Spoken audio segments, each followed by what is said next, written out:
Michael, welcome to this series here, WGC Explores. Delighted to catch up with you. At the last World Gas Conference in 2018, Michael presented a paper, The Evolution of LNG Contracts, What Next?, which remains an incredibly hot topic in the world today.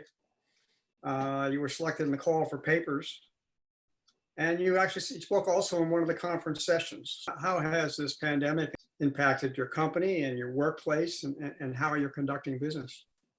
Well, the most obvious impact is we actually shut the office for a period of time starting in March, and then reopened the office, but made it a voluntary participation because of the level of activity, the pandemic. And we had been open to 50% of the employees could go in.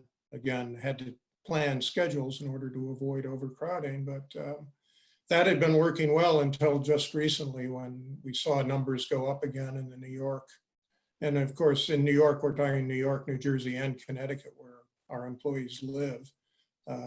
So we've now gone back to voluntary status. So it's been a challenge in the sense of team building and working together with your fellow employees.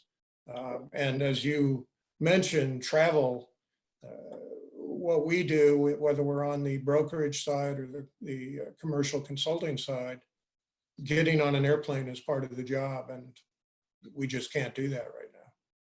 How has the internet and the virtual sessions worked out for you as far as conducting this international business that you work in?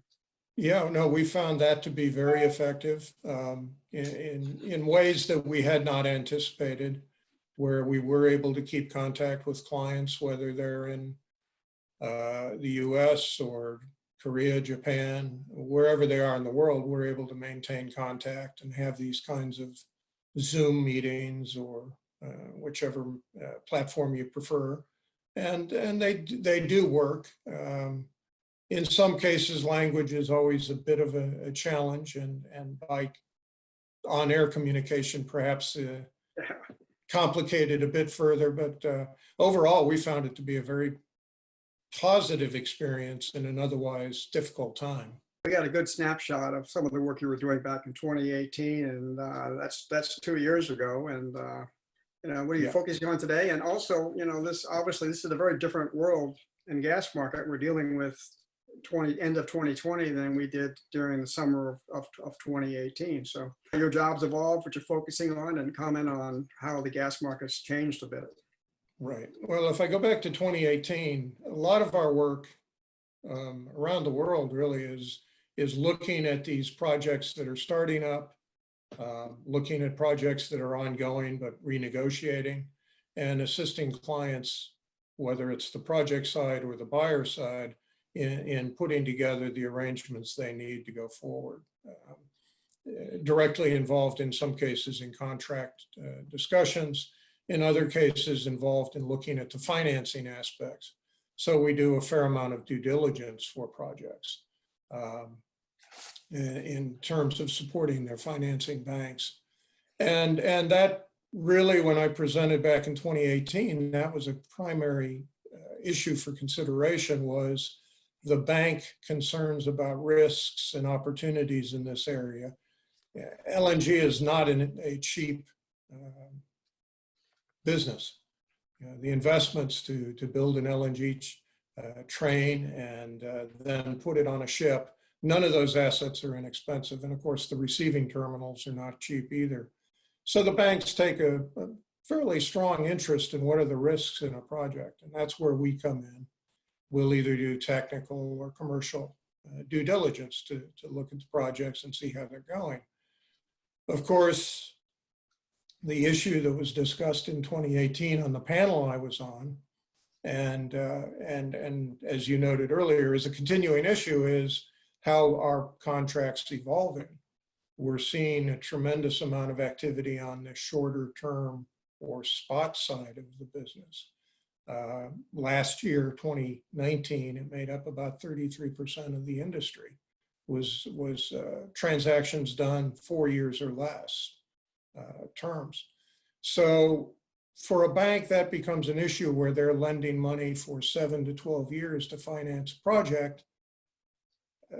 Shorter term contracts cause a great deal of concern for them.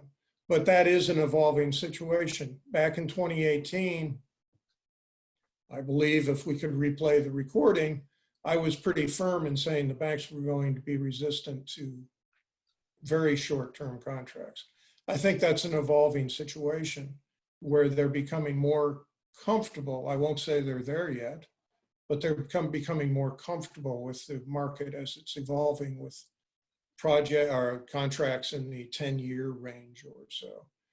And that then, of course, requires the equity financer needs to be pretty strong on that side, I believe. But that's one of the exciting things about being in a World Gas Conference panel is you get a number of different perspectives and you get to share that information and discuss it. I went back and I reread your paper. I was on a committee that selected papers. You said that 2018, about 28 to 30% of the spot and short-term contracting annually now, back then. Has that changed? It's continued to increase. Last year, 2019, it was over 30%. It was close to 33, 34%. So it's continuing to grow. And it's a flexibility that the buyers want. Countries like South Korea and Japan are really looking to their buyers to get flexibility, whether that's destination flexibility, the cargoes themselves, or flexibility in contract terms. So continuing push that direction. What's driving the desire for more flexibility? Is it the risk in the market? Is it the fact that there are more sellers out there, that there's more competition? What's driving this need for flexibility?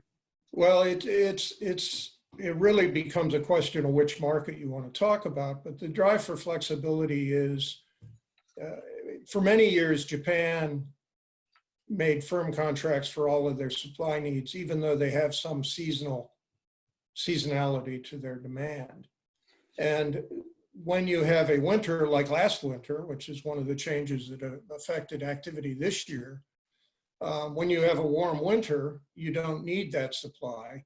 And the preference would be, rather than having to take it under a take or pay contract, be able to ship it elsewhere and reduce your exposure. And so that's an example of what happens. China was a different story for many years. They were buying spot cargoes to meet their peak winter needs. South Korea does something similar, or has done something similar. And so the flexibility, you start to see, well, if I don't need a cargo in January, but I know that there's a seasonal market that does need it, it'd be nice to sell a cargo that I might have under contract to that party and relieve myself of that burden. Why have the LNG suppliers been, I guess resistance is a nice word to say, to having that flexibility in the contracts? Well, again, going back to the idea that LNG is an expensive business, Right, with very large investments, the suppliers in the good old days or bad old days, depending on your perspective, the suppliers really liked having 20-year long-term contracts. Everything was locked in. They could manage. In many cases, the projects themselves owned the ships, planned the ship schedules together with their customers, but they planned the schedules, and everything was nice and neat and orderly. When you start diverting cargoes and you start giving customers flexibility, suddenly you have to worry about whether a ship makes it to a port on time in order to divert or move elsewhere. The complexities grow. Now, the industry has begun disaggregating, if you will, where you now have shipping companies that are offering vessels separate and apart from projects. You have a lot of companies that are aggregating supply. Certainly the big IOCs like BP and Total and Shell and others, they aggregate supply, and they have shipping fleets, and they can move a lot of supply around and meet a lot of demand. So they're starting to see the opportunity that flexibility presents. But in a perfect world, if you have a project that's producing 5 million tons and you can sell that entire 5 million tons of LNG to one customer, life is pretty easy. Every year I hear about we're going to have Henry hubs all over the world, trading hubs in different parts of the world. And every year, yeah, we make progress on that, but it doesn't, it doesn't seem to catch on, or it's going slower than people thought. Could we hear your perspective on where we're going regarding trading hubs? And you mentioned some of the new players, especially the aggregators.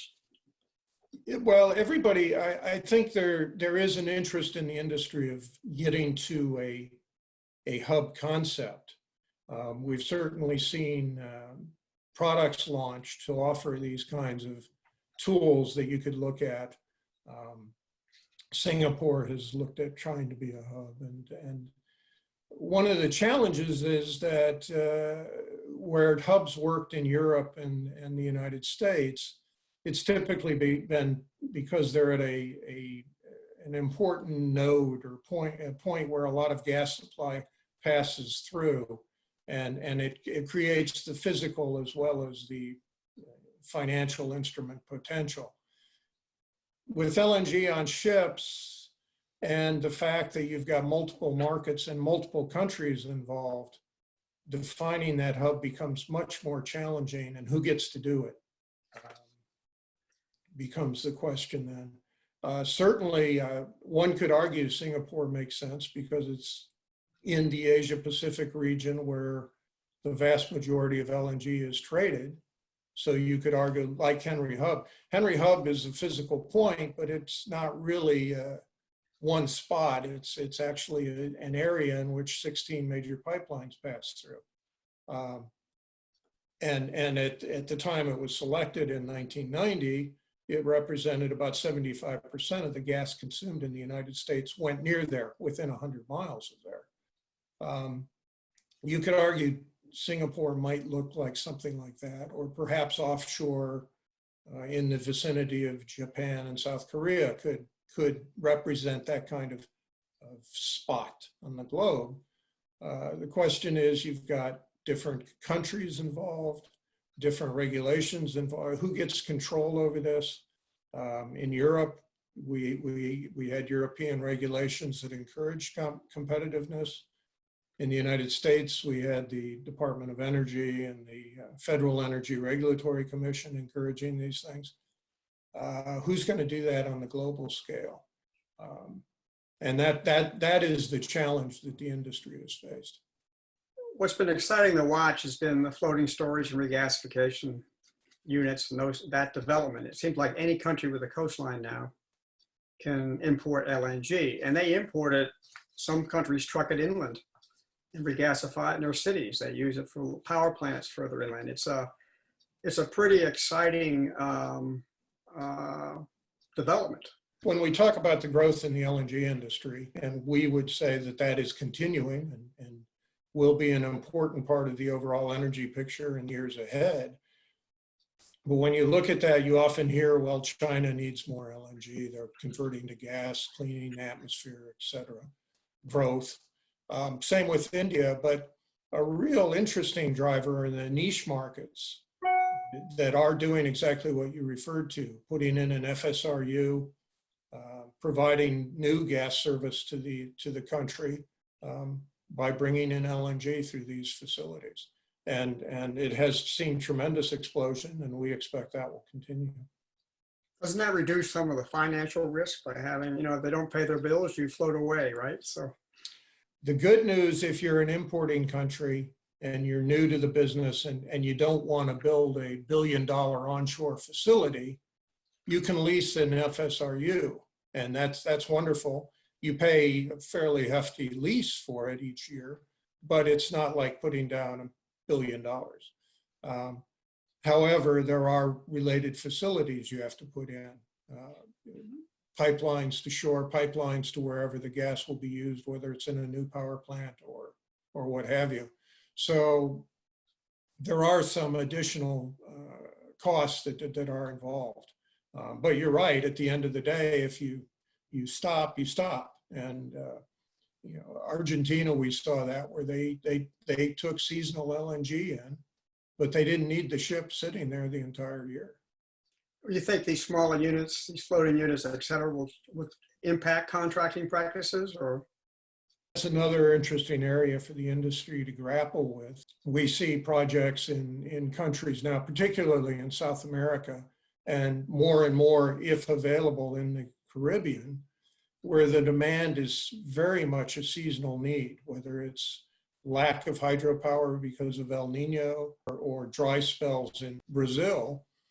A lot of countries in South America and the Caribbean really need not a lot of LNG. So a small FSRU could be very useful if you can get limited number of cargoes as compared to the large customers that get a cargo every month or more. The challenge is for the suppliers making that kind of small cargo business interesting. And there are some related issues that an FSRU may not be able to take a full standard trading cargo of LNG. A trading cargo these days is 170 cubic meters, roughly. So you need a pretty big FSRU to take that, or you need to be able to split cargoes up, which is possible, but then you have to have two or more buyers cooperate on a single cargo.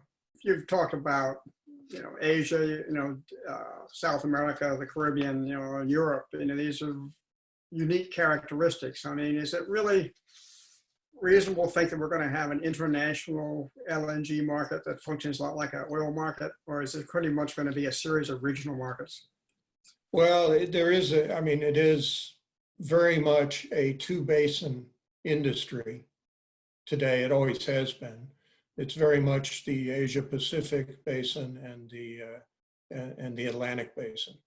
And 3/4 of the business goes on in Asia, and the Atlantic basin is actually quite small as part of the overall industry. And that's a fact that we don't see changing. In fact, if anything, the pressure on reducing gas usage may be felt the most in Europe and US and Canada, simply because the developed countries are looking at renewables to replace more, whereas a lot of the countries we're talking about in Asia are still looking to reduce their oil usage and their coal usage. My next and last question on the markets. You mentioned that there's a lot of resistance, with the banks and the financiers about, short-term contracts or spot cargoes, et cetera, and they're softening a bit. They're accepting the changes in the marketplace, but I've been very impressed in the appearance of what I'm going to call, for better lack of term, green finance, that whole focus in the last 2 years. And it's not just the World Bank. We're talking about regional banks. We're talking about investment companies, et cetera, who are saying we're not going to invest in, quote, dirty technologies or fossil fuels, only renewables. Has this impacted the LNG industry yet? It's really hard to say that it has impacted the industry yet, but it's clearly something you have to pay attention to. And it's fair to say that governments now, Canada is a good example, several governments in Europe, separating Europe from being the EU as it is. You're seeing a lot of pressure now to justify the environmental footprint of projects, not just at the site, but throughout the value chain. Which is an interesting dynamic that when you talk about environmental financing, you're talking about ESG, which now, a few years ago, if you said ESG financing, people would say, what are you talking about? And today people know what it is. And it's going to grow in its role. Certainly one of the events that occurred with the pandemic is we saw firsthand what happens if you stop driving cars and flying planes and doing the things you do, even reducing electrical output because people aren't in offices now, they're staying at home. That's raised a lot of awareness that, yeah, okay, there's opportunity here. And as you said, the bankers are starting to see that, the investment houses are seeing that, and they're trying to assess where do we put our money that meets the environmental, social, and government goals that may be set.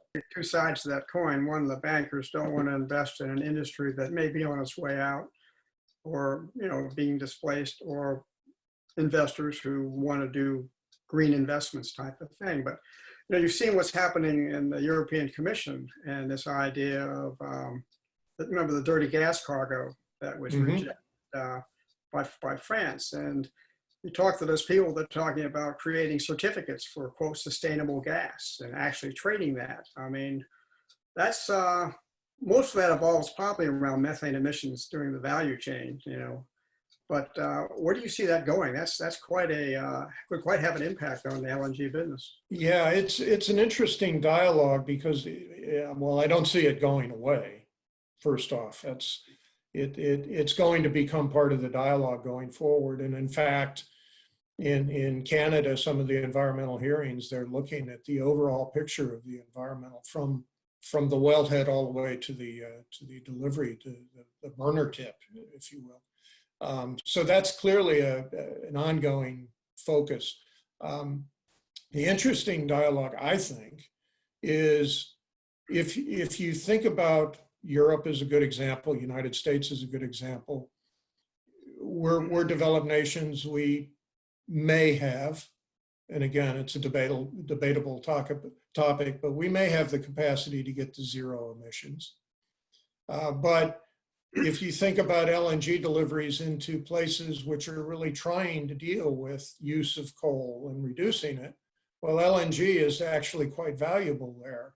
Do you count that credit as somehow towards the overall environmental credits, the climate credits? If the emissions in India and China and Vietnam and Bangladesh actually go down because they've converted over to gas, where's the credit for that? Let's turn back the clock to back when you were a much younger man, 2018. What were your impressions of the World Gas Conference in Washington that year? And you participated in the call for papers. Any thoughts on this process too? There's a number of reactions that come immediately to mind. The first is the call for papers is kind of a challenge that is an interesting one. What is going on in the industry, and not just what's the headline today, but what's the future outlook look like? So it causes you, if you have a project, of course, you're focused on how can I get my project launched? And there's issues there that are ripe for discussion and paper presentation. In my case, I had been very much involved in doing due diligence on the commercial side for projects.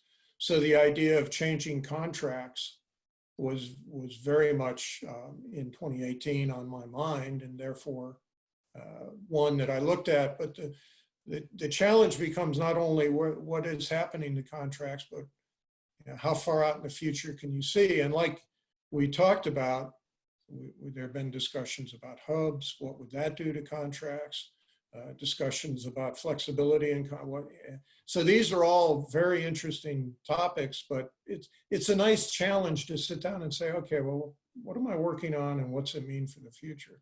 And then, of course, when you go to the conference, you meet other people that may be on the other side of the issue you're looking at.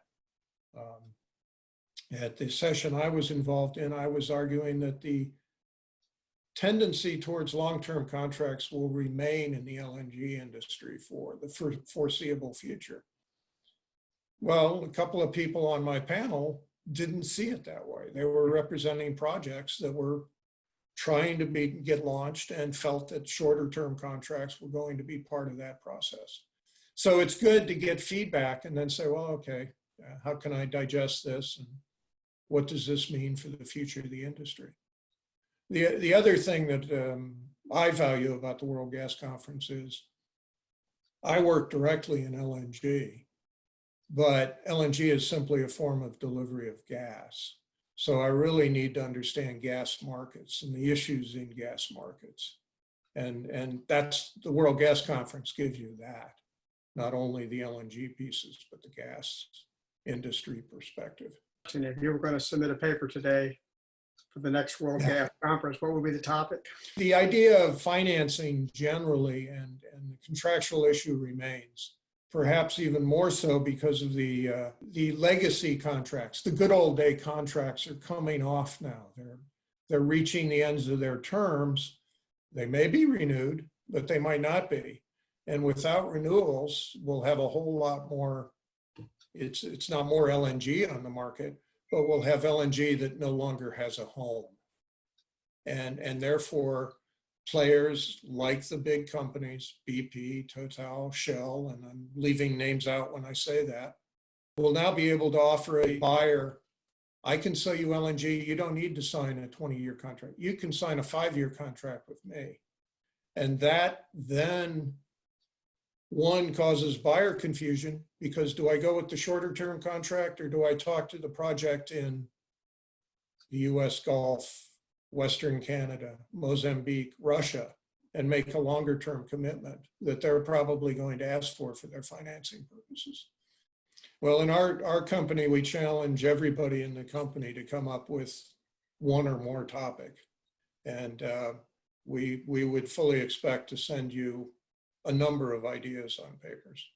And we'll look forward to that. Well, Michael, it's been an absolute treat talking to you. Hopefully this will turn the corner in the spring and travel will be restricted, and you and I will cross paths again somewhere in the world. It's been a pleasure talking to you, and I would agree.